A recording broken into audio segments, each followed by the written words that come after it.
every February, you will see me on the list of Oscar embarrassments every year. Every year, usually number one. By the way, I want to say these idiots couldn't even figure out how to say the best picture 2 years ago, and I'm still the problem? Right?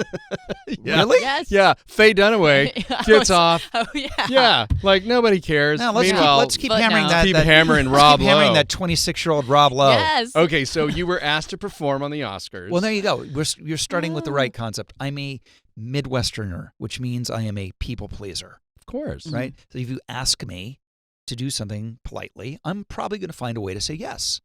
So the Academy of Motion Picture Arts and Sciences say, why don't you open the Oscars? You're going to be like, yeah. Then they pitched me what the idea was. And the idea was every elderly Hollywood star would be wheeled out, legitimately wheeled, because a lot of them couldn't walk. And one of the greatest of all the old-time stars would be Snow White, who had the hit box office movie of 1937. But she would be played by a real person, and she would sing a lyric changed version of Ike and Tina Turner's Rollin' on the River in a duet with me. By the way, no one was high when they came up with this. No, this was just a brilliant idea that was just thrown around. It was Alan Carr, if I'm not mistaken. Alan Carr, which taught me never, ever trust a man in a caftan.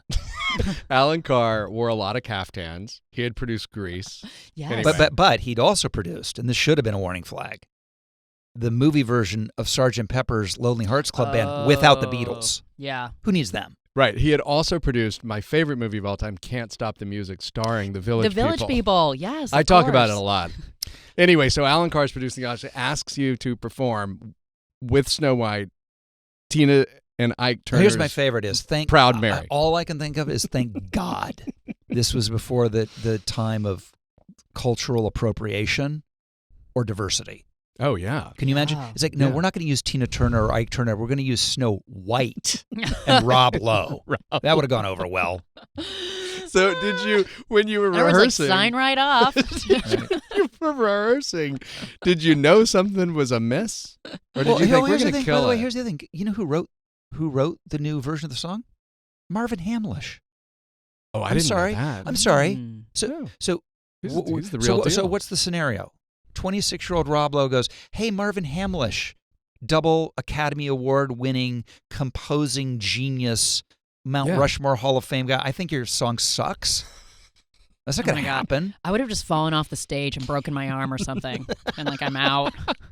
Well, but I have to say, Rob, because I remember watching it, and clearly I'm going to go back and watch it today now that I know it's on YouTube. And you committed. You sold it. You're an actor. You did your job. I am nothing if not, and that's what in the book I talk about is like the fearlessness and commitment that I bring to everything I do. You're either in or you're out, and you live by the sword, you die by the sword.